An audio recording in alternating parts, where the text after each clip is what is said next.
So I had run away, and I was living like in the hills with my boyfriend in in my truck at the time, and I worked at McDonald's, so that's the only place my parents knew to find me because I'd run away. So, right as I was gonna clock into my shift, it's like in my red shirt and my visor and everything, about to clock in. That's when the transporters stopped me at the door and flashed me a fake badge or perhaps a real one, but pretty sure it's fake. And we're just like, Sarah Couture, okay, you're coming with us. Do you want to, they do the whole, you can do this the easy way or the hard way bit, and put me in the white van. My mom and my aunt were in there. My mom was crying, my aunt was crying, and I was like just so like pissed off and ashamed and just like, what the heck? Because I was thinking I was going to like juvie or something, because I had been selling drugs and I ran away. Becca Bill was called and all that. So, um, yeah, I didn't know where the heck I was going. Um, yeah, it was a 9 hour drive in the van to Montana, but I had no idea where we were going. They actually lied to me and said I was going to rehab for 2 weeks. Yeah, right. I wish. And I was mad about that. But yeah, I was like really sick and nauseous. I like threw up on myself all the whole way there, just 'cause I was so stressed out. And let's see, when I got there, it was the middle of the night. It was a long way. Like I remember going up Blue Slide Road, the road up to the program, and it was just like just going deeper and deeper in the woods. And I was just like, where the heck are we going? And yeah, I remember the intake. I think it was Miss April was working, and what was the other lady's name? I don't remember. The one that was like really kind of gruff. Yeah, they had me stripped down, naked. Took all my stuff. Every single thing I owned was confiscated. Went through, searched, issued me a uniform. You know, like they make you squat down, jump behind a towel when you're naked, like to make sure none of the shakes loose. And yeah, it was really lame. And I had no idea I was going to be there for 11 and a half months. If I would have known that, I would have probably tried to run. On the way there, we stopped at, I think it was Arby's for food. And boy, did I ever regret not trying to run at that point. But I thought I was only going for 2 weeks, right? But anyhow, yeah, when I got there, yeah, it was like a cabin. They put me in my family, which is Serenity, which is the bottom level of a cabin that has four different families, like four quadrants to it. And then there's bunk beds all along the walls. Probably like there are 20 girls in there, I would say. A family mom, or sometimes two at a time, but in a bathroom area. But you have to have permission to go in there and have a buddy. Bring your buddy to the bathroom. Anyhow, yeah, people were crying and upset, and I didn't know why because they had already been there. Like I mean, obviously I'm crying upset because I just got there, right? But that's when when the night staff lady was distracted because, like I said in my other video, they watch you all night while you're sleeping with the lights on. Super creepy. Anyway, yeah, I looked over the edge of my bunk, was like asking the girl that was crying below. I was like, "Why are you guys all crying right now?" And she said that it was because a girl in the cabin just hung themselves the day before, and I was just like totally shocked and appalled, like, "Where the heck am I? What the heck?" And it was really sad, and no one was allowed to talk about it. No one could say her name. It was just like not something we are allowed to discuss at all, which is totally fucked up, and also not allowed to tell her parents, obviously, about that. So, yeah. Anyway, I'll let you ask another question. Yeah, I can kind of relate to that. When I went to the wilderness, they told me it would just be like 4 to 6 weeks, and I ended up spending 12 weeks out there. Wouldn't that have been nice if it was only 4 to 6? Yeah, yeah. The second time around, that's what they told me. The first time around, I did 8, Oh and I wow, actually did try running away both times. how did that go? Well, the first time I ran away at Sage Walk was a little while in. It wasn't like the first day or anything. Um, and what they were doing was they tried to make me eat uncooked rice and lentils. and they were going to keep us all awake until I finished my uncooked rice and lentils, which can give you food poisoning. So it's illegal to force feed someone uncooked food. So instead of eating the rice and Yeah. lentils when they were looking away from me, I decided to run for it. And unfortunately, on the road, I ran into I guess, one of the staff members that worked for the girls group that was like less than a mile away or so, maybe a mile away, camped. I guess he was on his way to the porta potty or something, or taking a walk. I don't know what he was doing out on the road. And he radioed me in. I tried walking by him nonchalantly, but he saw the orange on my jacket and radioed me in. And they followed me for, they said it was 10 miles was the distance I got that night. It was a full moon, so I could see where I was going. And then I went to sleep and they tacoed me down with a tarp. And I was stupid enough to take my pants off before I went to sleep. And they confiscated my pants for 3 days. Oh, geez. So I was in my underwear for 3 days. How humiliating. Yeah, yeah. I can't believe they took my pants for 3 days as a punishment for running away. That's terrible. And they told me to wrap a tarp around my lower body, kind of like a dress. I think it was to humiliate me. Hmm. I'm sorry that happened. That's really bad. Yeah. Hmm. Yeah, like I remember I thought about running away all the time when I was there. Like I wanted to real bad. I was kind of a wuss when I was there, I think. Like I just complied and did what I was supposed to do. Didn't try not to get in trouble, you know, conform to the program, all that for the most part. And I regretted that. Like I always really respected the girls that threw a fit or like, talked back or rebelled. Like I thought they were super cool and I was like, man, I wish I had the balls. But I was too scared to do that because I didn't want to get thrown in the Hobbit or have to be sent to Jamaica and be like stuck there even longer. You know what I mean? And like, I know when kids ran at my place, um, they would instruct the junior staff boys to tackle them down. Like it was like a manhunt. Like, they'd just be out to go get them, and whichever person caught him got a steak dinner as a reward for capturing a runaway.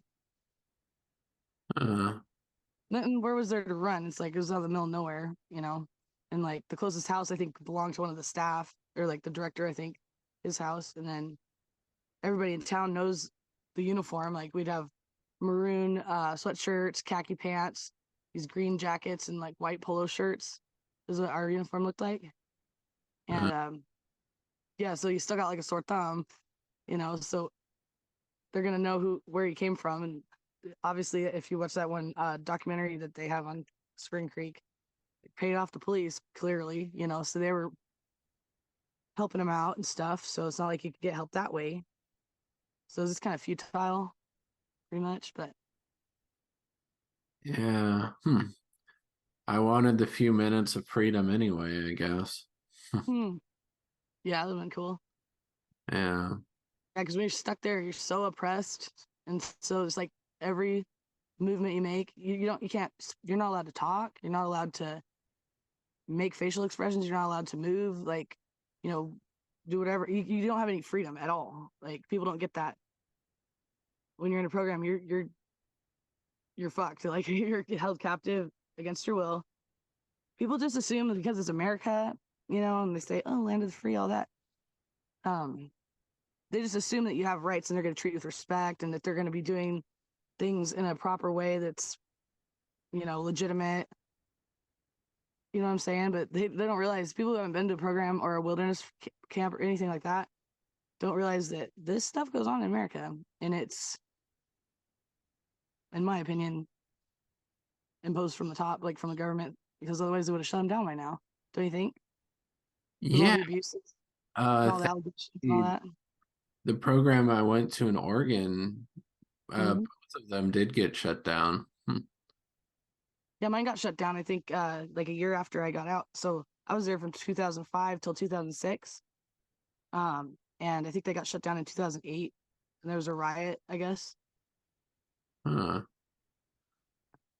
But Some I was with my therapist recently. I was looking online to see like if there's anything going on with that building. It looks like they're opened up again as something else. Like, but it looks very similar to a program. I'm like, oh shit. So I think they just rebranded and reopened probably, or maybe a similar one, but hopefully not. They painted the cabins a different color. That's about the only difference I've seen. okay. It's disheartening. Yeah. Yeah. Second Nature renamed itself Evoke. And Mm, then Evoke Cascades got shut down because none of the ed consultants were allowed to recommend people to it. So I that's such guess a conflict we're of interest. making a difference. Hmm. I guess we're making a difference because the programs in Oregon got shut down. The ones in Utah are still there. I'm like too scared to go to Utah. No way, too many Mormons, no offense. The place I was at was ran by Mormons, so yeah, Huh. Do you have Mormon phobia then? big time. Okay. Huh. Yeah. You're not Mormon, are you, Nate? I'm sorry if you are. Yeah, I actually am, but I'm not gonna try to My scare bad. anything. Sorry. Anyway, moving on. Um, I don't know, do you have any more questions for me or Yeah. Yeah, I joined sometime after my program, but my program was run by hippies and oh, communists. It wasn't run by Mormons for the most part. oh, Um, I even got a little red star from one of the counselors there or staff. Hmm. mm, They named me Lone Singing Starfish. Red Star. interesting. Huh. Yeah. Such a kooky name. Do you like it or you think like what do you think about it? Well, they gave me a little poem Mhm. inside here. Hmm. And then I went by Starfish for a couple weeks Mhm. instead of my number. They just give you a number. I think at first I was number 7. Then my number would change until I was named. Then they would call me Starfish instead of my number. Mhm. Um, Like for your new identity or what? I guess so. Maybe it's a cult thing. I don't know.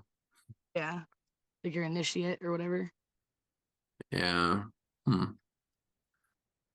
Yeah, Um, like we have to do in the WASP programs, seminars, of course. And during one of them, I'm not sure if it was discovery or focus, but we had to come up with like our I am statement.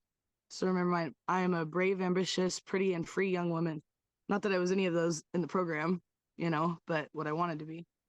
Um, and then I think the next seminar that I didn't attend, you had to come up with a purpose. Maybe I did. I don't remember. It's kind of fuzzy, but um, yeah, those seminars were a trip. Like, oh, can I tell you a horrible story sure, about a seminar that was really traumatizing for me? sure. So, me and this other girl that were there, she was going to turn 18 a month before me, right? Because I got there right after I turned 17. And so, of course, I was planning on taking my exit plan the whole time because that's what I thought I was going to have to do because they told me that. Which an exit plan consists of $50 and a bus ticket to the nearest homeless shelter in Missoula. And then you're abandoned by your family forever. Like, that's an exit plan, right? But I was willing to take it. And so was she, the other girl, and she was from Washington too. So, we had like a plan. We were like scheming on the 30 minutes a day that we were allowed to talk to each other if you're on the proper level, right? Um, we were like, well, what can we do? How are we gonna get back to Washington? Shoot, she's like, I'll stick around and wait for you like to turn 18 and we can go together. And then so our plan was to like, cause she had a stripper friend back home, right? Who made all this money. And so she was like, we'll just do that in Missoula for like, a hot minute and then we'll just get enough to get a Greyhound bus and go back. okay, yeah, so we'll get back to Washington that way. So that was like our scheme, right? But you know how everyone tells on everybody, rats each other out, everyone's a spy, and like they go through your journals and shit, like in your baskets. So I don't know how they caught wind of that plan that we had, right? But in the seminar, I think it was Focus, the third one.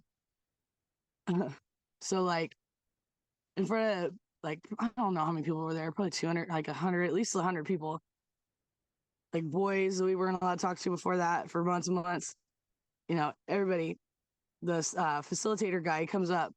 He walks up to me all slow. He's like, "So, do you want to be a stripper?" All loud and like obnoxious, gets in my face, right? And I'm just like, well, shit, right? Yeah. Then my dad turns to me and was like, "You can be a stripper," and I'm just like, that was hurtful. And then he just turned his wrath on my dad and like ripped him a new one, and it was super funny for me. And like, yeah, that was a little bit traumatizing to say the least. Being put on blast like that, public humiliation, being called out for our little plan, or desperate plan to get home because our parents were, well, they actually weren't going to abandon us. Like my mom and dad came and got me after I finished my high school education, which was actually fake, anyways, because I just found out a few years ago that my diploma is not even legitimate. It's fake. I mean, luckily, when I went to college, they didn't like double check, they just took it at face value. But I heard a lot of people had some real difficulties with that, which is too bad. But yeah, because I stayed 2 weeks after to finish high school, so my parents would take me home, and they did. And I remember on the car ride back, I was trying to explain like how abusive that place was. I was trying to like get them to see what was really going on, and they're just manipulating. Don't believe you. It sucks. But Yeah. What was I thinking?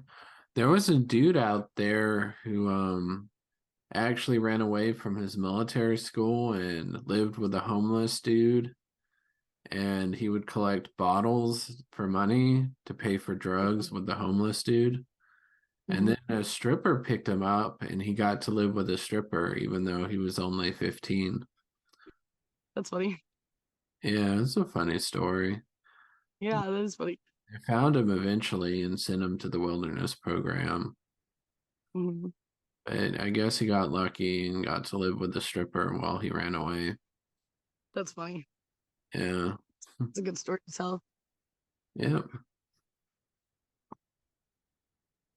Much more successful runaway than me. Well, at least you tried. I didn't even try. Yeah. One thing it just popped in my head when I was there, like how depressed you are when you're there. Like I remember marching in line every day, from the classroom cabin to where we stayed. And like I literally, and this is crazy now that I'm out and I have heard different testimonies and stuff, like I would fantasize about diving headfirst off the second story balcony, like to commit suicide just because I was so freaking depressed there. You're like in despair. Like it's hard to convey to people who have never been there, like how awful these places are. But that's like where my mind was at when I was there. And I didn't do it because I knew how bad I would be punished if I didn't succeed at that, right? But then to find out people actually did that at other facilities, this is really heartbreaking. Oh, one time I slept next to a ledge, hoping I'd roll off it while I was asleep. Hmm. They That's actually sad. sleep next to a ledge, which is not safe. No, not even a little bit. It's Yeah. pretty negligent, endangering. Yeah, I wanted to jump off the ledge sometimes. Hmm. I was scared I would just get fucked, messed up. Right? Yeah. Hmm. Yeah, I tried to take pictures of the ledge, but I think my pictures were censored. So I wanted to take pictures of the actual conditions that we were walking through. Yeah, that'd be interesting to see for sure. Yeah. Hmm. Yeah, wish I still had my pictures. I think my parents got rid of all of them, so they're gone. That's too bad. I think I Well, still have mine. Oh Emma. yeah, I do have somewhere. Hmm. I didn't love those pictures though, just because like our hair's all grown out. We weren't allowed to color our hair while we were there. So it's like, I think I got just massive roots in them. And like, we weren't allowed to pluck our eyebrows or wear makeup or shave or anything. I had like super long leg hair, like caterpillar eyebrows. Super cute, right? No, so the pictures, and of course, wearing those horrible outfits just look weird. But Yeah, I yeah, remember it's all picking you a have of your family though. It's pictures from home. It's like you just look at those. When I was at Spring Creek, one thing that was horrible is I had a pet rat right before I left, and like my rat died when I was in the program, and I was so devastated. And the family rep lady, Miss Nika, she's like, anyways, was not comforting. I'll tell you what. She was like, "Oh, it's just a rat. Get over it. No compassion, no caring, no empathy.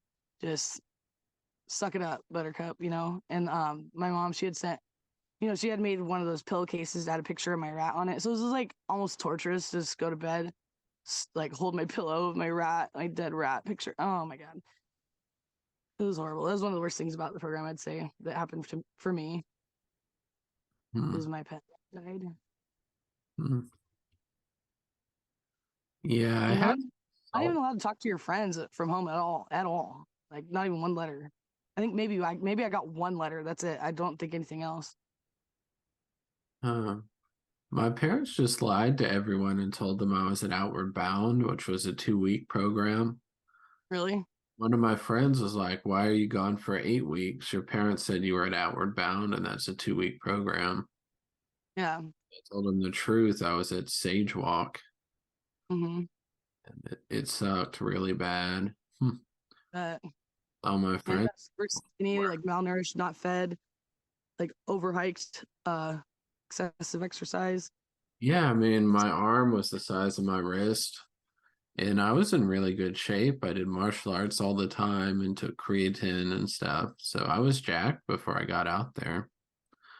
Dang. And then you got out and you're all scrawny, Yeah, skeletal. pretty much. Yikes. That's so horrible. Like, I just don't know. It's like, it makes me really disheartened to know how many programs there are today of any sort. And I really appreciate what Paris Hilton and everybody else, like in Breaking Silence, is doing to try to shut him down, get him regulated, all these things. But it shouldn't be this difficult. Like, they shouldn't even be allowed to occur. Like, they're abusing kids straight up, depriving them of their rights. Like, why is this even a difficult thing to get them closed down? I don't understand. You know what I'm saying? Like, this confuses me. I guess no one listens to kids that are under 18. Hmm. And That's why we got to speak out, I guess. That's why I did. That's why I was compelled to, because man, when I was there, I used to wish and hope and pray that somebody would find out how they were treating us there and like what this place was like. Um, I'd like fantasize about someone coming and like rescue us, right? Like just showing up with a gun and just popping off a staff or something. I know that's kind of fucked up, but yeah, yeah, I feel bad. I haven't rescued anybody. I feel guilty. I have survivor's guilt pretty bad. Like some of the people there were so brainwashed, I was scared that if I neutralized the staff, they would actually try to help save the staff. I'm sure they would. I'm sure some of them would. Junior staff that were there, indoctrinated fully. Like I said, Stockholm syndrome. Absolutely, I bet that would happen. Yeah. Yeah, it's weird how that happens. Yeah, it was a strange experience. Yeah, like I used to watch Who's Watching the Kids, the one documentary about Spring Creek. And because I was there with the two girls that are on that video being interviewed. Um, and I used to get mad because I'd be like, why are they praising the program? Why are they giving a positive testimony? What are they doing? Like gross. But now I get it. The thought reform just worked on them because they were there a long time. Both of those girls were there like 3.5 and 4 years. It felt so bad, so bad for them. And I don't get mad anymore. I'm just like, okay, well, that's how it works, really. Yeah, it was weird. Indeed. Um, hmm. Everything had to be the same. It was all communist and stuff. Mhm. They were into Guevaraism, and everyone had to have the same uniform, the same belt, the same food. Even Mm. if I threw up the food, they would still feed it to me Ooh, because I wasn't allowed nice. to have special food because there was no individualism, there was no special treatment. Right? It can't be special case, is what they call it at Spring Yeah. Creek. So, because I have food aversions, which is a real mental illness. So I throw up beans, and they would make me carry the food that I couldn't eat, and it would weigh down my pack. Mm-hmm. And there was a guy there we called Mongoose who would actually put food in my pack, and the staff would see him do this and not punish him for it, which would weigh Yeah, we my need pack down. plans for that. Like if you take like even orange or something, some kind of snack out of the Hungry Horse, which is what they called the cafeteria, like because they would check you, right? Like they'd make you put your arms out, they'd check under your, do like a credit card thing. I don't know. They'd pat you down basically. And yeah, if you tried to sneak out with any food, you'd get a Cat 4 run plans, which Cat 4 is like you get put in the Hobbit, you drop 2 levels, like you're basically starting over almost. It's almost as bad as Cat 5, but um, yeah, so you can take any kind of food anywhere. We had to eat with sticks unless we were gifted a spoon by the staff. After a couple weeks after I was named, I got this spoon, Mm-hmm. which was an improvement from just a stick. Hmm. It's really like they're not even talking chopsticks or like straight up a stick. Did you at least get to like shave the bark off of it or Not initially. You have to earn the right to be able to use the knife. They have to trust you enough, and they give you a dull knife that's very difficult to work with. Hmm. it's so bad, You can only use it while you're being supervised. Hmm. right? Yeah, because I'm sure they're afraid you're gonna either stab someone or cut yourself or you Yeah. know. I mean, Boy Scouts are trusted with knives and they trust you to go camping, but they don't trust you with anything in those wilderness programs, and they treat you like a delinquent regardless of your criminal history. Oh yeah, for sure. I Big mean, time. Yeah. They would tell me stuff like, "Oh, you ruined your family, you made everyone's lives miserable." Like the guilt trip you super heavy. It's the emotional manipulation part, make you feel like a bad seed, just a horrible rotten teenager, which is so bad for your development because it's like just terrible mirroring. Like no wonder I have self-esteem problems these days. It's like, and that's in the background always, and I go to therapy. I've been going for a while. So, but that's probably why so many people kill themselves when they get out, you know, they yeah, just have this horrible self-concept and just, oh, everyone would be better off without me, you know, because that's what they've been told for a year or however long they got stuck there, but it's just tragic. But I yeah. think it's by design because I mean, so many, what is it, like 30 something percent of program survivors commit suicide or die of a drug overdose? That's got to be intentional at that point. I hate to say it, but Hmm. Yeah, I didn't know the statistic on that. I could be wrong with this. I heard somewhere online. Oh man, it's starting to rain really bad. Yeah. One of my friends got me in the same room with my therapist that I had, and he said he can't save everybody. That was his attitude. Hmm. It's so horrible. Yeah, those therapists are corrupt. I don't know how they wake Yeah, up in the morning. Hmm. yeah, they're unethical to say the least. Yeah. Oh, so far to say evil. What happened here?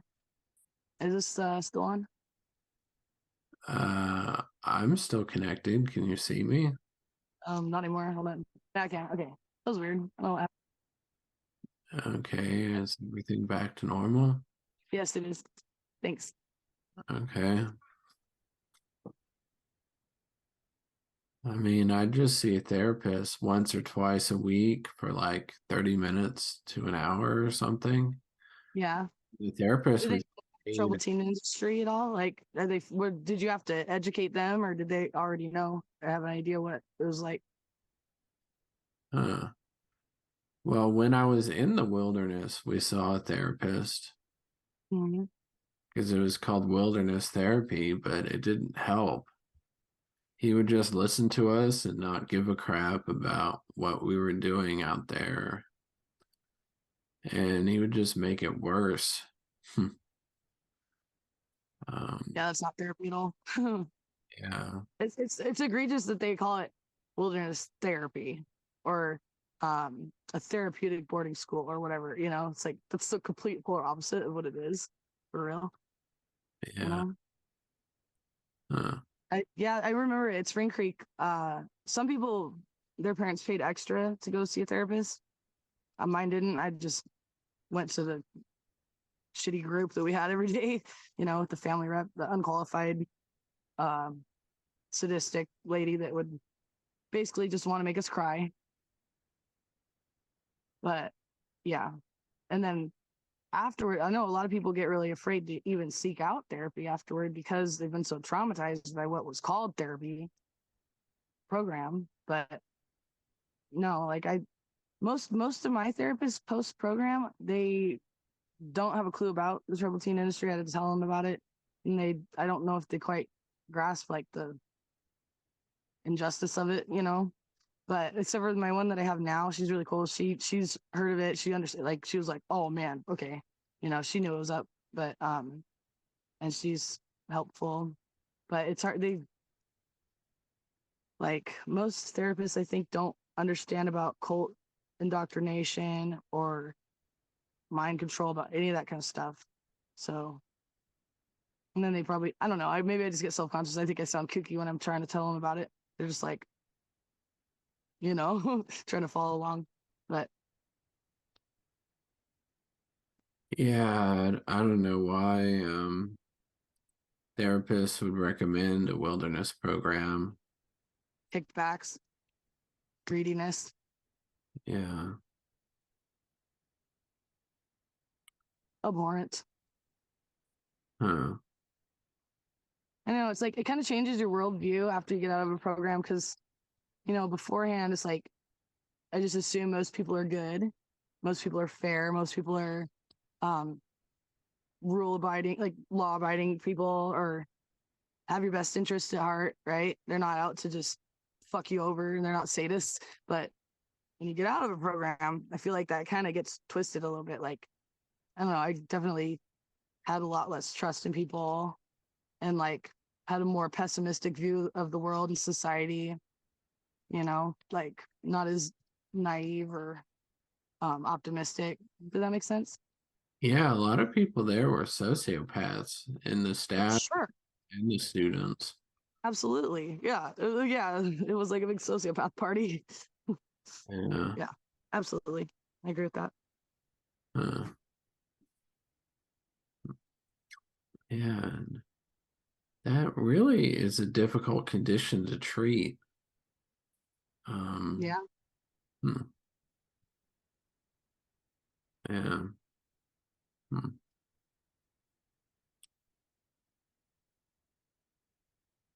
It definitely treated you like a sociopath when you're there. Did you feel that way? Pretty much. They didn't trust me at all. They're like, "Oh, you're manipulative. You're Right. You're just lying." a liar. Yeah. Hmm. Yeah. Like always assuming the worst about you, right?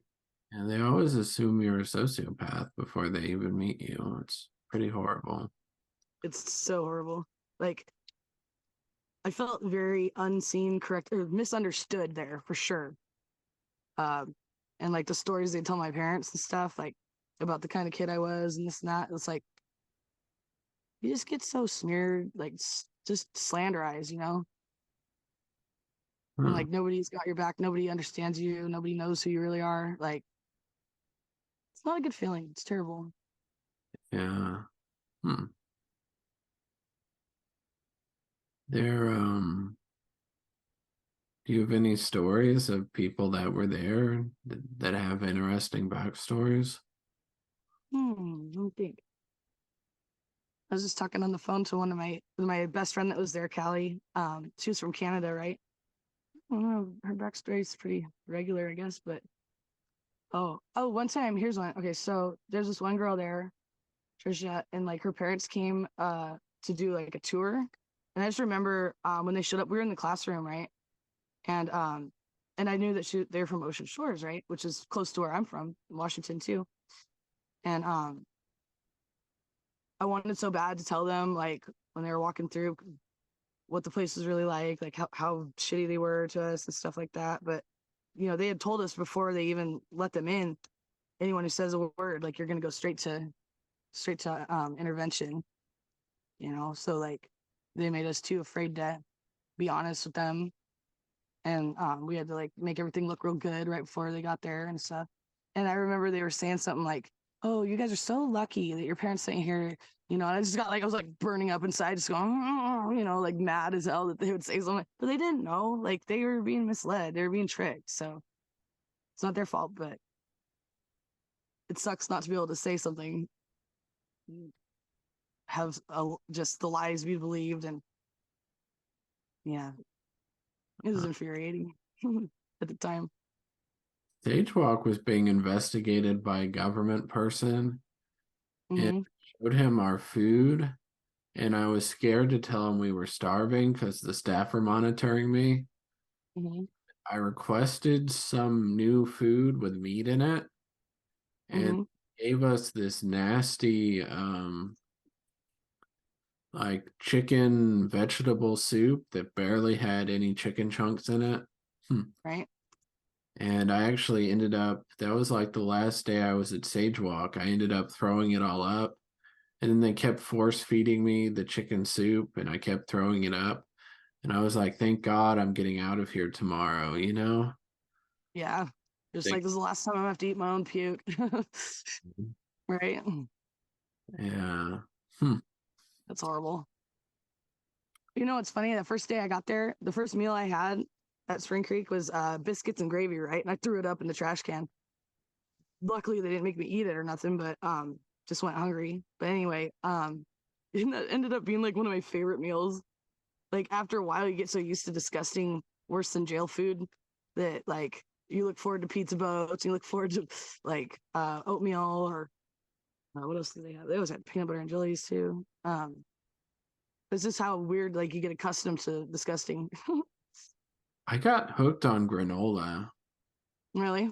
And I actually liked the granola after a while. Yeah, not weird.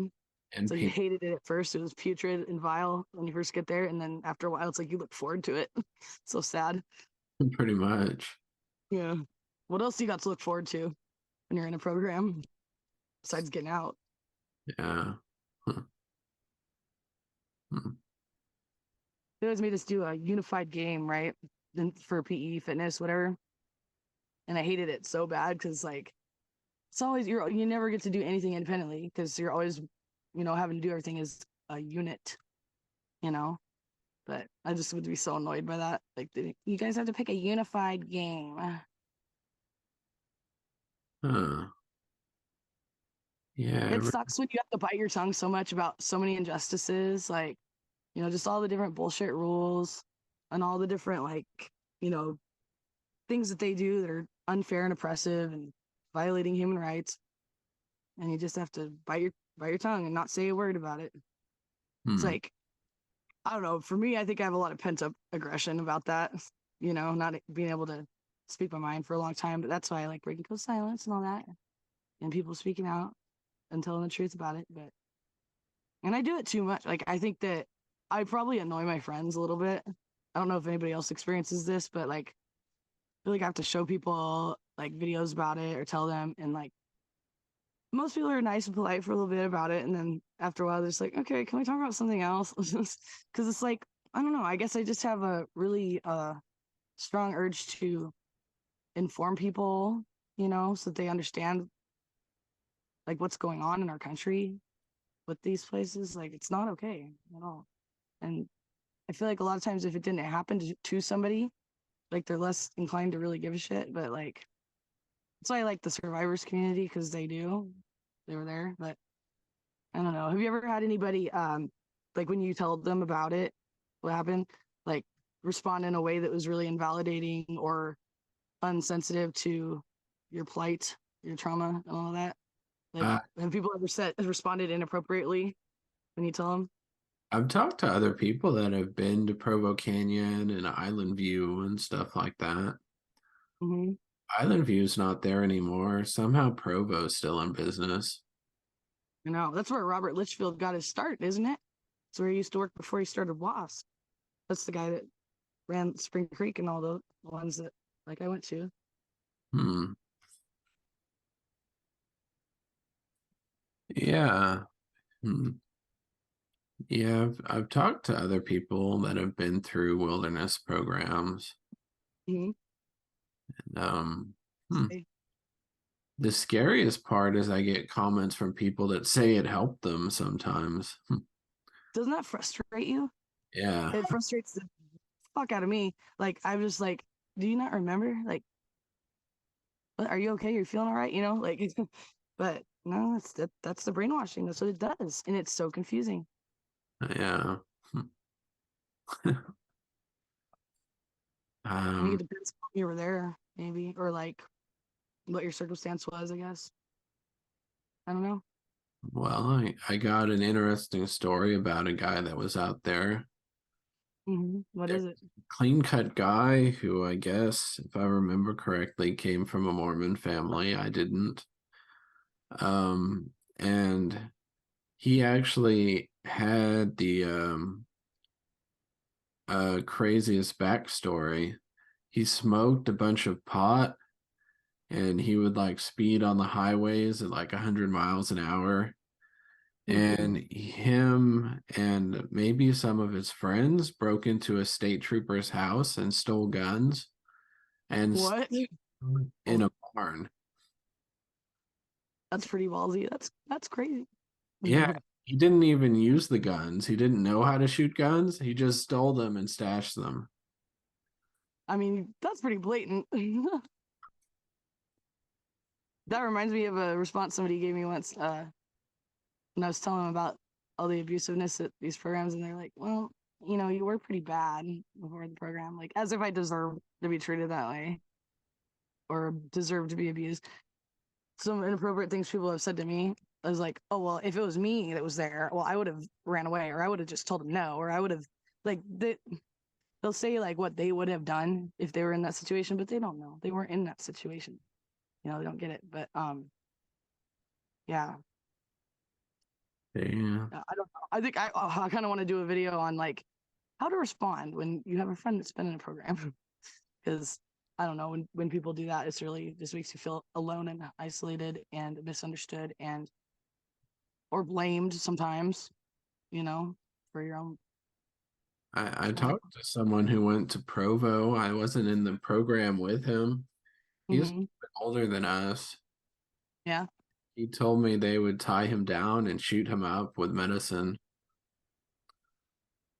because he So wouldn't take meds. They'd just tie him down and shoot him up. that's fucked up. Yeah. I was never given meds when I was at Spring Creek. I think I was must have been a control subject. But anyway, I know a lot of people were though against their will or like, you know, they didn't want to be on them. Hmm. My parents don't really believe in medication for some reason, and so they like took me off everything.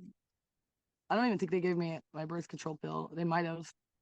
If I got any medication, that's what it was, and that's it. Not Hmm. that I needed it at the time, but anyways, um, yeah, yeah. I Yeah. remember sick bed was. I got pink eye when I was there, right? And like I was sick beds like where you just laid around, got yelled at by staff, and told you were faking it the whole time, and it was just like so non-compassionate, like harsh, blaming you, kicking you when you're down. You know, you're already sick, not feeling good, and then they're just mean to you on top of it, right? And tell you it's your own fault, or you did it to yourself, or you're faking it, malingering, whatever. It's like, no, I'm not. I'm not this big liar you guys think I am. But it kind of makes you question yourself. I think it's like you're being gaslit so much that it gives you a lot of self doubt going forward. I think I definitely experienced that after the program, like just questioning my own perceptions a lot as like a byproduct of that. Well, Do you think have you had anything like that happen? um, Yeah, I guess so. I mean, hmm. They just kind of make you feel horrible about yourself. Indeed. Yeah, big time. Yeah. And it's weird because like after the program, so I just tried to like do everything my parents wanted. I was scared to get sent back even though I was 18, honestly.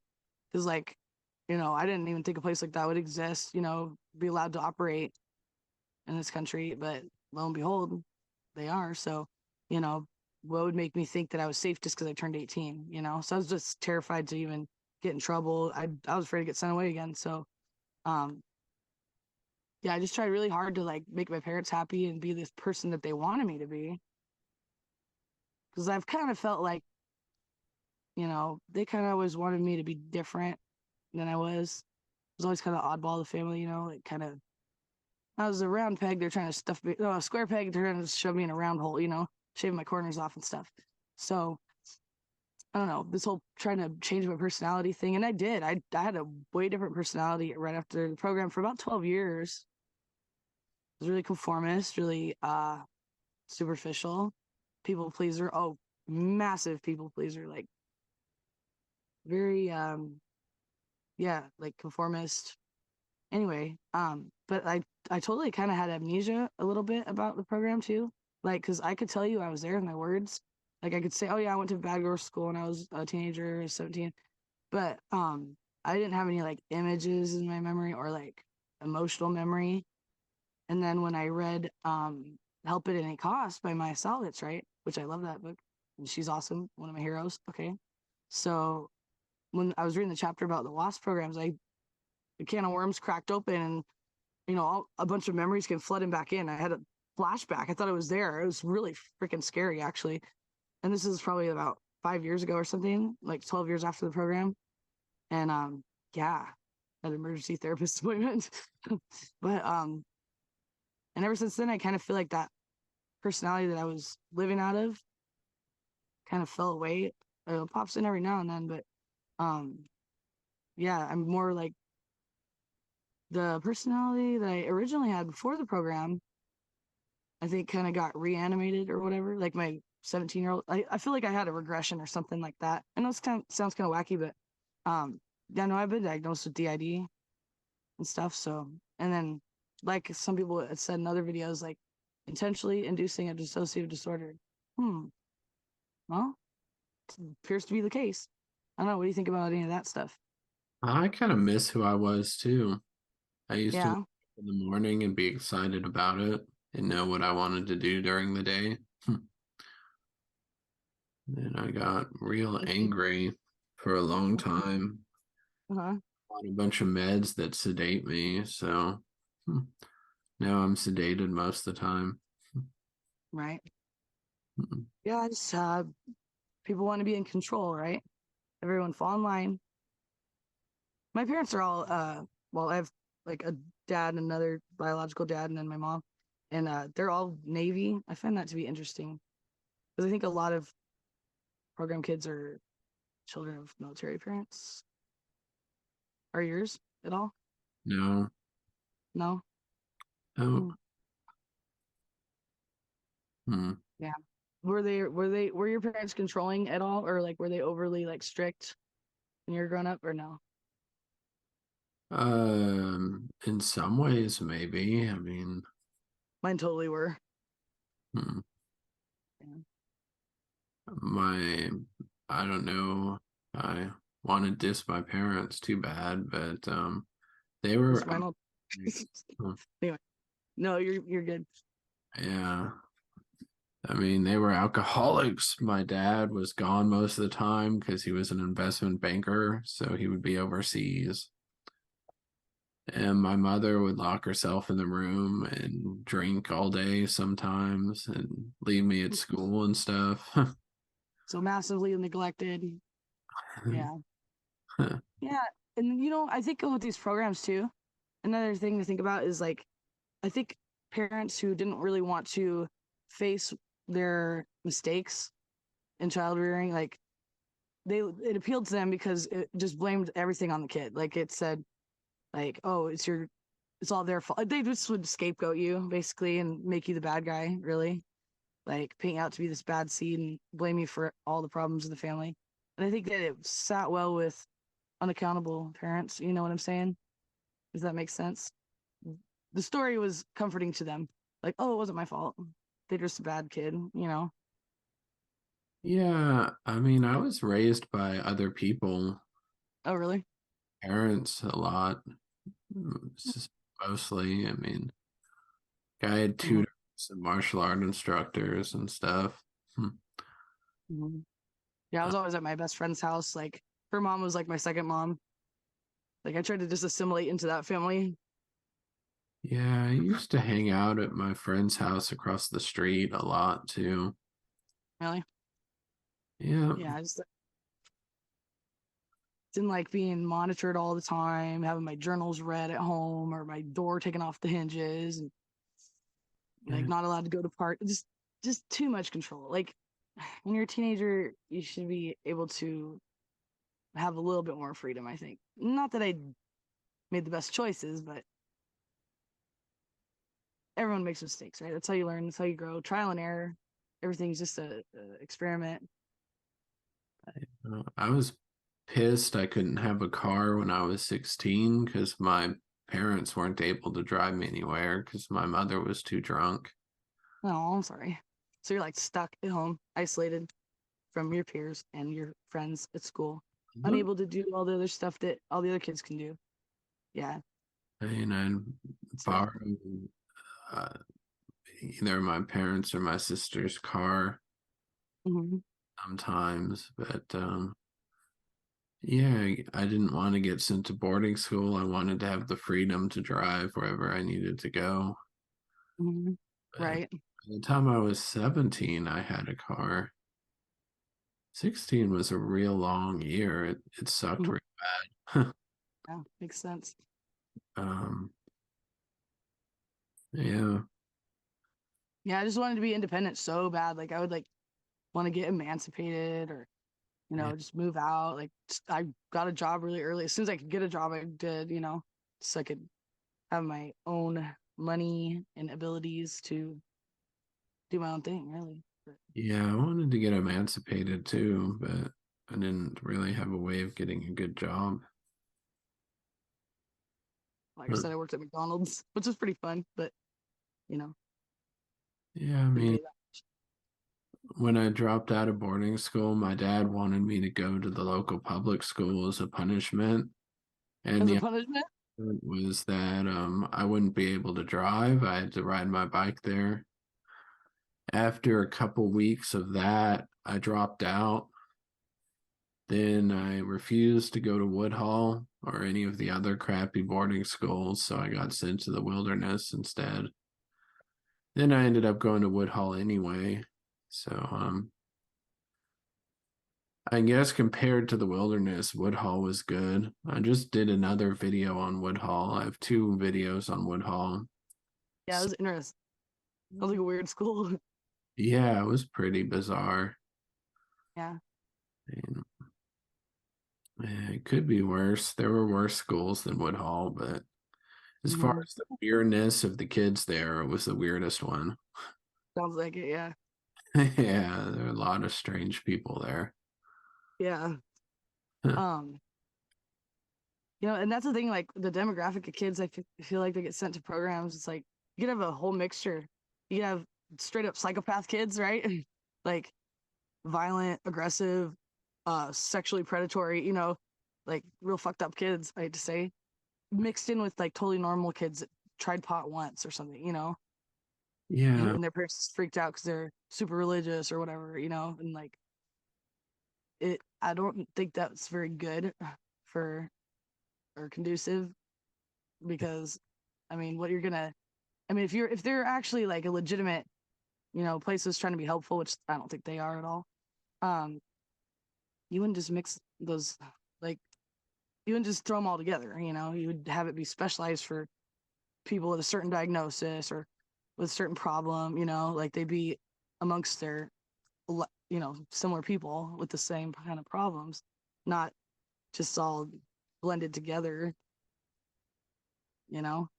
Yeah, I there were. feel like it's kind of endangering the more like well behaved like the kids that not that anybody should be there. No one should be sent there, in my opinion, but um, the ones that were more disruptive or whatever, like kind of tend to either corrupt or abuse the more goody two shoes kids, Does that make sense?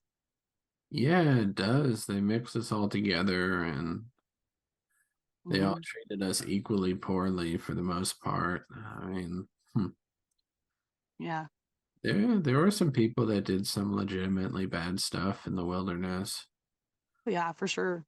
Um, Woodhull, there were some more normal people, but they're not really interesting to talk about. I talked about the weird people. Interesting. I like that video. Just Yeah, check it out if you haven't seen it yet. yeah. Um, yeah. Do you have any more questions for me? Um, huh. Well, what kind of jobs did you get after the wilderness? After Spring Creek. Let's see. Um, First job I got when I got out, I worked at Subway because a friend worked there and got me a job because she was a manager. And then I was a pizza delivery driver at Papa John's for a while, which is pretty cool. Just drive around and like listen to the radio, talk on the phone, smoke cigarettes. It was pretty easy. Hmm. And then let's see what other jobs I worked fast food quite a bit after that. And then I eventually went to beauty school. Did that for 11 years, cosmetology.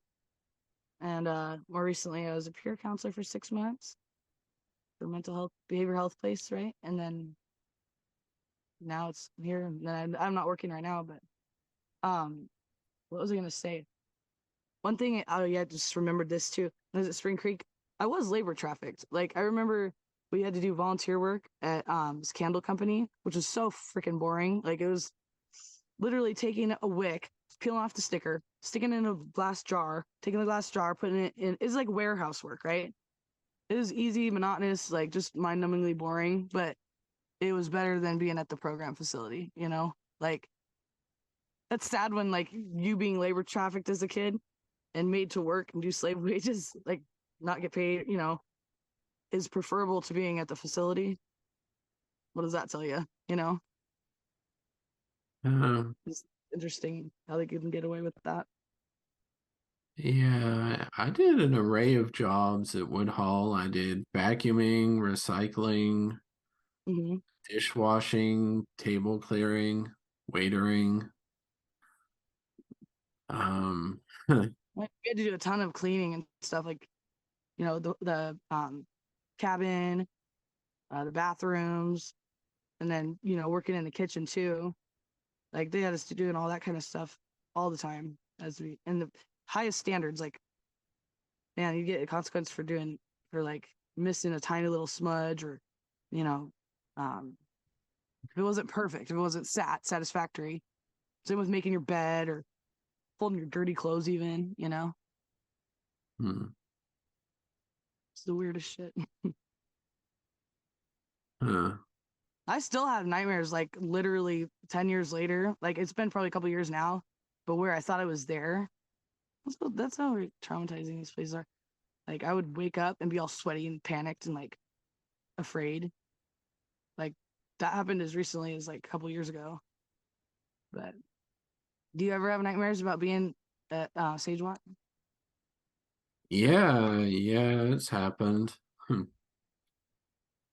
When yeah, was the most recent one? Like yesterday or a couple years ago? maybe within a week of being in the wilderness. I think it was second nature. Hmm. Really? Yeah, I can have dreams where I'm in the snow Mm-hmm. or stuff like that, or I'm hiking or I'm talking to people about stuff. Hmm. And I'm being harassed by the staff or whatever, Yeah. stuff like that. And when I was out there, I'd try to have dreams of me doing positive things. Mm-hmm. Like I had a dream when I was in the snow that I was a 4-year-old about to wake up for Christmas. Oh, cute. Woke up, I was in the snow with a bunch of delinquents. It's not so fun. Yeah. Um, yeah. Yeah, I actually spent some time in Utah as well.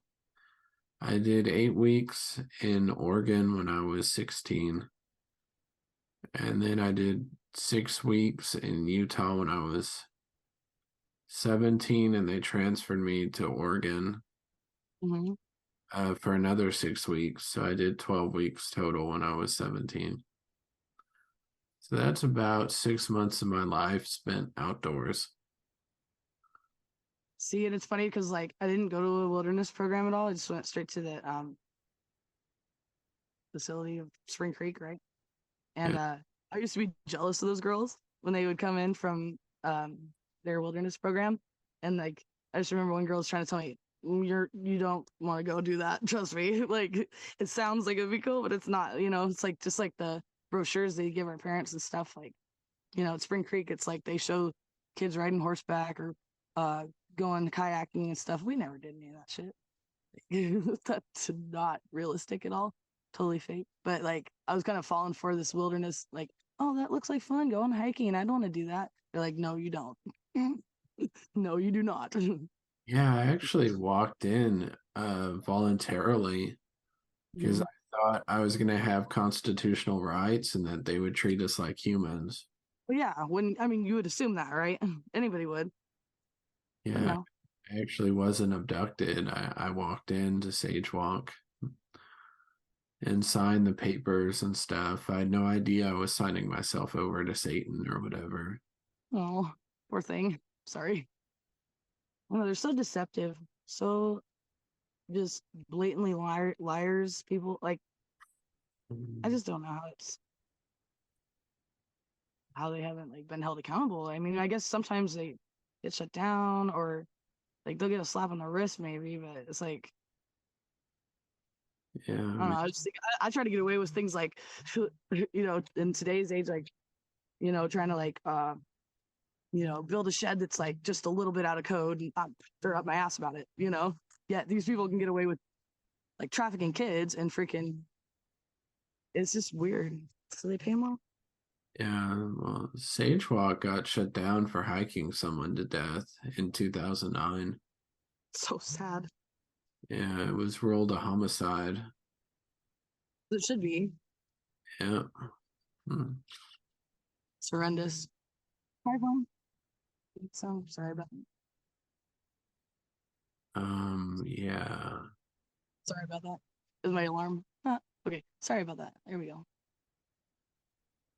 right. Anyhow, Hmm. well, thanks for doing this interview with me. I appreciate it. All right. Mm-hmm. Um, do you have any more questions for me? Hmm. Do you have any other stories from your friends that went there? Mm,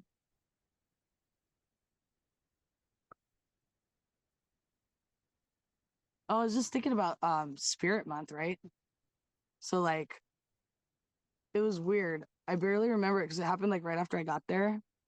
And there was all these weird like games we'd play. Like we do these like assembly things. We'd all wear like different colored shirts. Like we had different teams. And like I remember there was like this big blow up thing, and I was trying. They had me battle this girl on this podium with these big sticks with like things on the end, and like you're supposed to knock them off, and like we're doing relay races. I remember they had one kid on up at the front and like on a stage, and they were shaving his head for entertainment, even though he didn't want it. This is very much a blur, and I don't remember much about it. I just remember it was really weird, and like that's when they took all the pictures, because we were doing fun activities. So we'd be like smiling and not depressed looking. And so those they like took a whole bunch of pictures to send to our parents for the year, like all just condensed in 1 month or a couple months or whatever. And that just popped into my mind. Other people's stories, can't think of any at the moment, but Yeah. All right, you about done? Yeah, I think I'm done. Yeah. Thank you. All right. Thanks for coming and talking about your program. Hmm. It's been a ypxnews.com interview with Sarah Couture. Thanks everyone for listening. Yep. All right. See ya.